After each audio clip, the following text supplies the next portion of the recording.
ITN Tamil TV நேயர்களுக்கு வணக்கம்.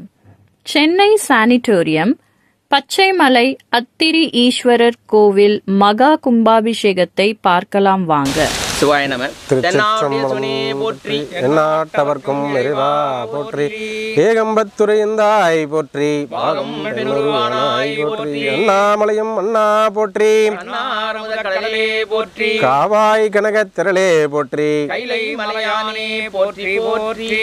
திருச்சிற்றம்பலம்.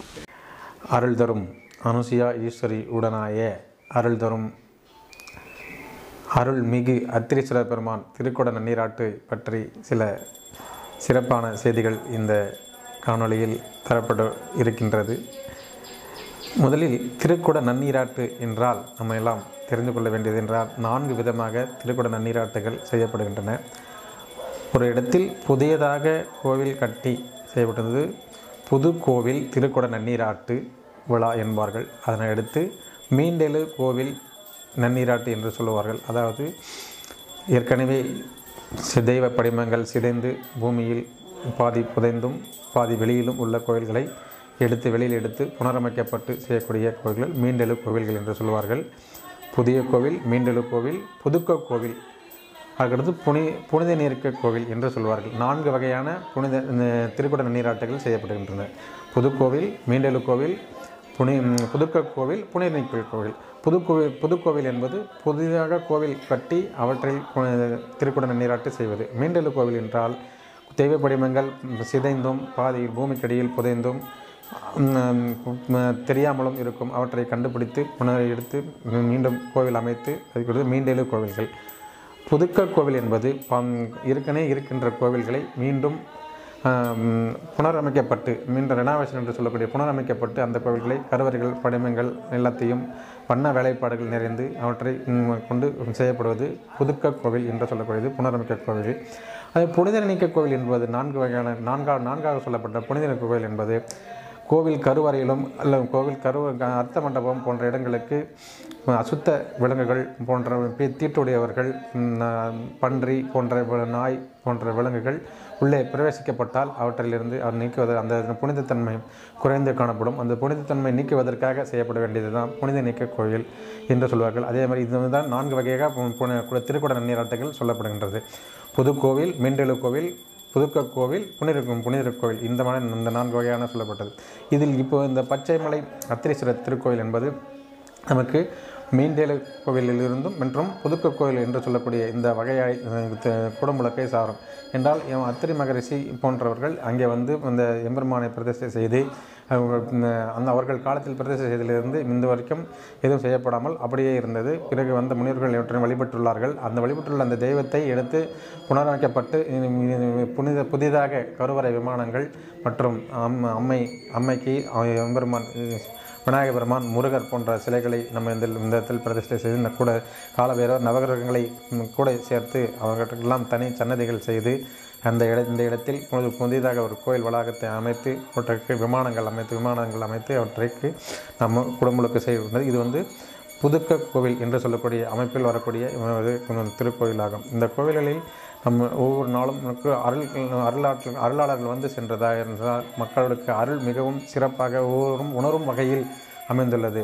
உணரும் வகையில் எவ்வாறு சிவா சிவாய போற்றியே நம சிவாய போற்றியே பிறப்பருக்கும் ஏகனே பொறுத்தருள் அநேகனே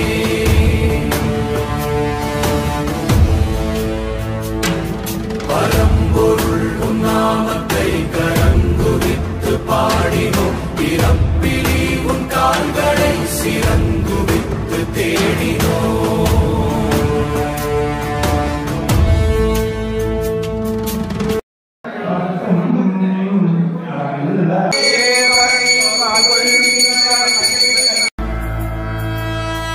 அம்பலத்தை அம்பு கொண்டு அசங்கென்றால் அசங்குமோ, அம்பமற்ற பார்க்கடல் கலங்கென்றால் கலங்குமோ, இன்பமற்ற யோகியை இருளும் வந்து அணுகுமோ, செம்பொன்னம்பலத்துளே தெளிந்ததே சிவாயமே. ஓம் நமச்சிவாய ஓம் நமச்சிவாய ஓம் நமச்சிவாய ஓம் நமச்சிவாய ஓம்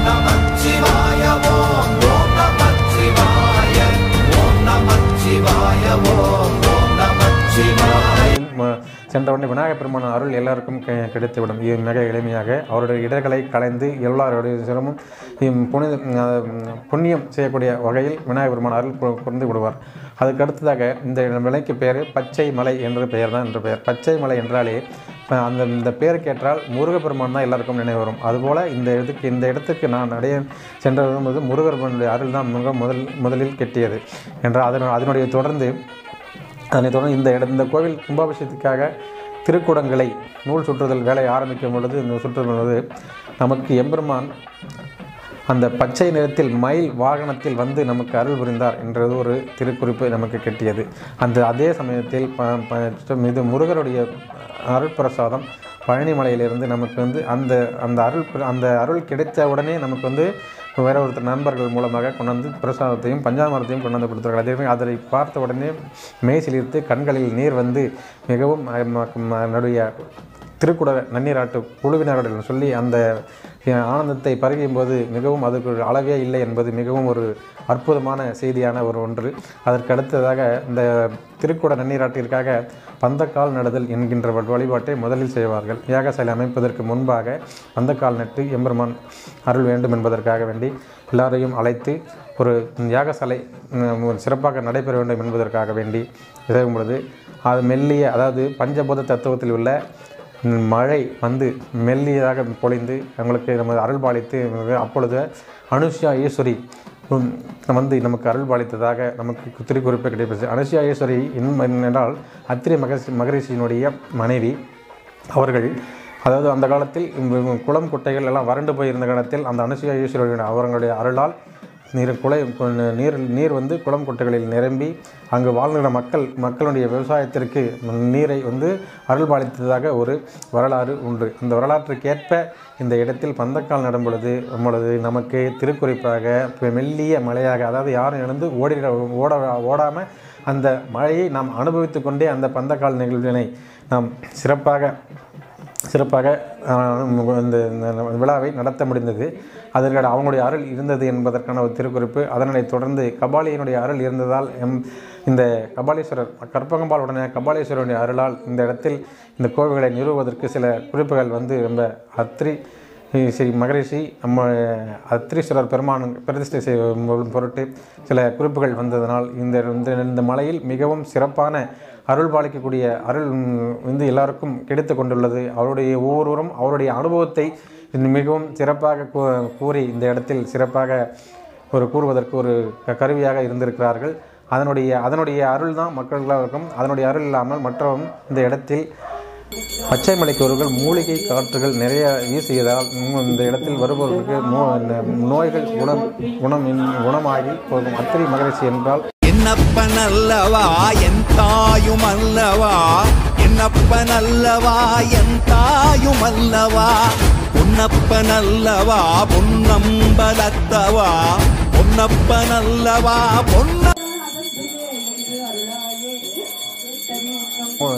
நோய்கள் குணமாகி போகும். அத்திரி மகரிஷி என்றால் அவர்கள் நோய் வைத்தீஸ்வரன் என்றக்கூடிய அந்த வைத்தியக்காரனாகிய விளங்கி இந்த மலைக்கு வருபவர்களுக்கு நோய் நீங்கி சில அனைவருக்கும் நலம் பெற்று சென்றுள்ளார்கள். அவர்களுடைய நினைவாகத்தான் அத்திரீஸ்வரர் என்கின்ற இந்த நினைவே இந்த எம்பெருமானியை அவருடைய பெயராலே இந்த நிறுவப்பட்டு இருக்குது. அதனுடைய காரணமாக தான் அந்த காலத்தில் ஆங்கிலேயர்கள் வந்து இந்த மலையில் தங்கி இருந்து சில காலம் இருந்து இந்த நோய்களுக்கு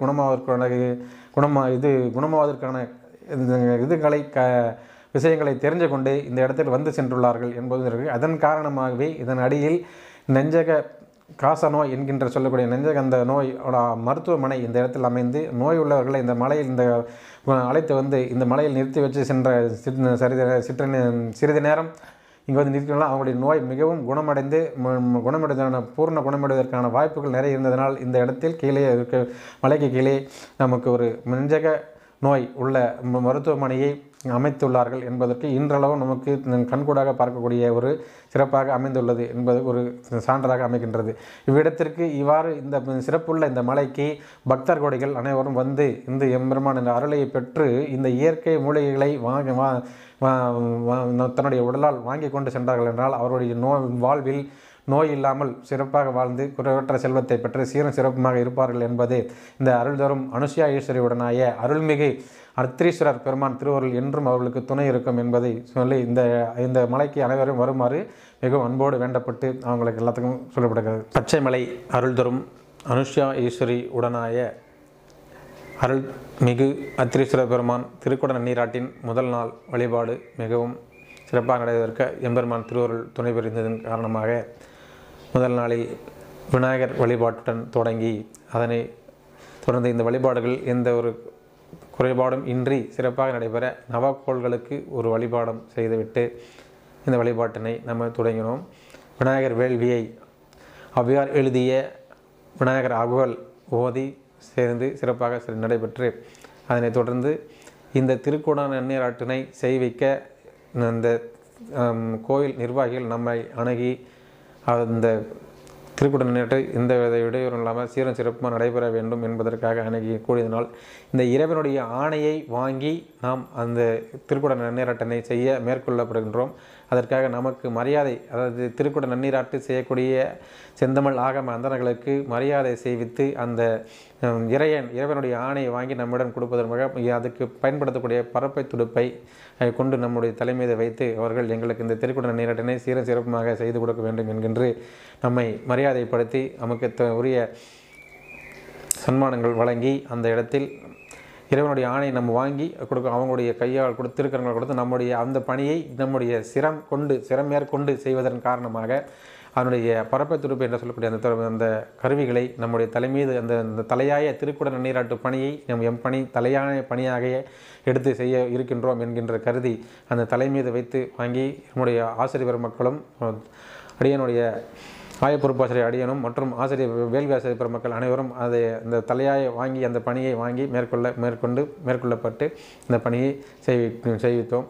அதனைத் தொடர்ந்து மண் வழிபாடு என்று சொல்லக்கூடிய மிருத்யுஞ்சயனம் அந்த வழிபாட்டினை செய்ய இந்த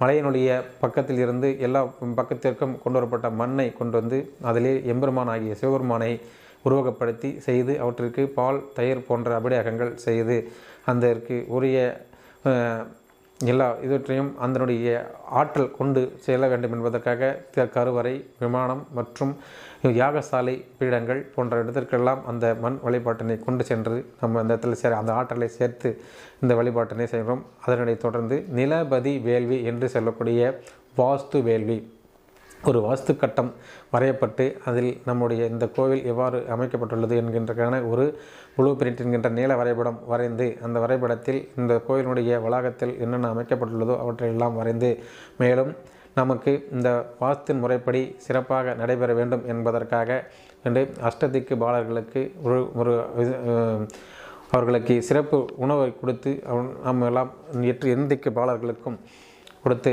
அனுப்பி அந்த வேள்வி முறை சிறப்பாக அமைய வேண்டும் என்பதற்காக நிலபதி வேள்வி என்று சொல்லக்கூடிய வாஸ்து வேள்வியை செய்யப்பட்டு அதனை தொடர்ந்து நமக்கு இந்த வேள்வி குடங்களில் அதாவது புனித நீர் குடம் என்று சொல்லக்கூடிய இந்த குடங்களுக்கு தயார் செய்து நூல் சுற்றி அவற்றிற்கு புனித நீர் கங்கை, யமுனை, சரஸ்வதி, பொற்றாமரை, புனித நீர் மற்றும் அந்த மாசோவர் போன்ற இடங்களில் கங்கை, காசி போன்ற இடங்களில் கொண்டு வரப்பட்ட புனித நீர்களை அந்த இதில் குடங்களில் சேர்த்து அந்த புனித நீர்க்குடங்கள் தயாரிக்கப்பட்டு அந்த புனித நீர்க்குடங்களில் நாம் உயிர்வழி நிறுத்தல் என்று சொல்லக்கூடிய அந்த இதில் அதாவது பாலாலயம் செய்யப்பட்ட அந்த அத்திமர பலகையிலிருந்து வரக்கூடிய அந்த ஆற்றலை அந்த குடங்களுக்கு நாம் ஆற்றலை மாற்றி அந்த திருக்குடங்களை எழுந்தள்ள செய்து திருக்குடங்களிலிருந்து அந்த திருக்குடங்களை வேள்வி சாலைக்கு நாம் எடுத்து கொள்ளப்படுவது.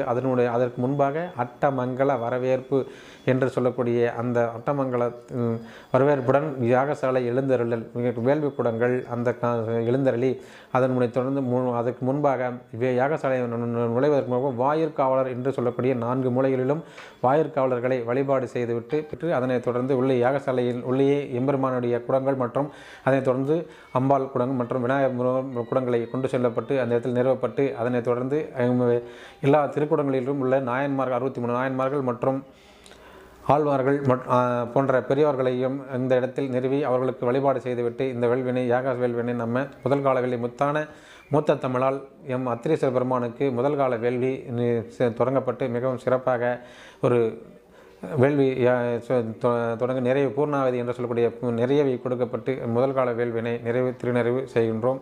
இதுவரைக்கும் முதல் நாள் வழிபாடு நிறைவுற்றது. சிவாய நம. திருச்சிற்றம்பலம். இரண்டாம் நாள் வழிபாடு காலை 6 மணிக்கு திருப்பள்ளி எழுச்சியுடன் தொடங்கப்பட்டு முதல் நாள் எம்பெருமான் முதல் கால வேள்வி நிறைவுற்று அதனுடைய சயனத்தில் இருந்து மீண்டும் காலையில் எழுவதற்காக திருப்பள்ளி எழுச்சி தொடங்கப்பட்டு அதனைத் தொடர்ந்து மங்கள இசை என்று சொல்லக்கூடிய மங்களவாதியங்கள் இசைப்பட்டு இரண்டாம் இன்பத்தமிழால் அத்திரேச பெருமானுக்கு இரண்டாம் கால வேள்வி தொடங்கி நாம் சிறப்பாக நிறைவை கொடுத்து பூர்ணாதி கொடுத்து இரண்டாம் கால வேள்வியை காலையில் நிறைவுற்று செய்து அதனைத் தொடர்ந்து மீண்டும் 9 மணிக்கு மேல் தெய்வ படிமங்களுக்கு கண் வளர்த்தல் வழிபாடு என்கின்ற வழிபாடை செய்யப்பட்டு அவற்றை கரிக்கோலம் என்று சொல்லக்கூடிய அதாவது ஊர் மக்கள் அதாவது அன்றைய தினத்தில் கோயிலுக்கு வர முடியாதவர்கள் அதாவது விபத்துக்குள்ளாய்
வீட்டை விட்டு வெளியே வர முடியாதவர்கள் போன்றவர்கள் எம்பெருமானை பார்க்க வேண்டும் என்பதற்காக கரிக்கோள வழிபாடு அப்படிப்பட்ட கரிக்கோள வழிபாட்டை கண்மலத்தல் வழிபாட்டினை தொடர்ந்து அந்த கரிக்கோள வழிபாட்டு நம்ம நடைபெறும். அந்த கரிக்கோள வழிபாட்டிற்காக ஊர் மக்கள் கோயிலுக்கு வர இயல முடியாத வயதானவர்கள் திண்ணையில் அமர்ந்து கொண்டே எம்பெருமானை தரிசிக்க வேண்டும் என்பதற்காக வேண்டி இந்த கரிக்கோள வழிபாடு செய்யப்படுகிறது. கரிக்கோள வழிபாடு வந்து மூலவர் தான் செல்வார். மூலவர் என்பவர் ஒரு முறை பிரதேசம் செய்யப்பட்டால் அடுத்த திருக்குட நன்னீராட்டு வரை வெளியே வரமாட்டார். அதற்காக வேண்டி இந்த கரிக்கோள வழிபாட்டினை செய்ய விரும்புகிறார்கள். அப்படிப்பட்ட இந்த 12 வருடங்களுக்கு ஒரு முறை வரக்கூடிய வழிபாடு என்பது வீட்டிலிருந்தே அனைவரும் பார்த்து கொள்ளும்படியாக சொல்லக்கூடிய வழிபாடு தான் இந்த கரிக்கோள வழிபாடு. கரிக்கோள வழிபாடு முடிவிட்டு நிறைவுற்று அவற்றை கொண்டு சிறிது நேரம் சயன கோலத்தில் அமர்த்திவிட்டு அதனைத் தொடர்ந்து திருமகள் வழிபாடு என்று சொல்லக்கூடிய தீப திருமகள் என் திருமகள் என்று சொல்லுவார்கள். அஷ்டலக்ஷ்மி போன்றவர்களை நமக்கெல்லாம் வரவைத்து இந்த இடத்தில் நம்ம கோயில் உலகத்திலிருந்து எல்லாருக்கும் அருள் புரியுமாறு என் திருமகள் வழிபாட்டை ஆற்றினோம். என் திருமகள் வழிபாட்டை தொடர்ந்தே இந்த வீடியோ உங்களுக்கு பிடிச்சிருந்ததுன்னா லைக் பண்ணுங்க, ஷேர் பண்ணுங்க, கமெண்ட்ஸ் பண்ணுங்க. மேலும் இது போன்ற பல தகவல்களுக்கு பெல் ஐகான் பிரஸ் பண்ணுங்க, சப்ஸ்கிரைப் பண்ணுங்க.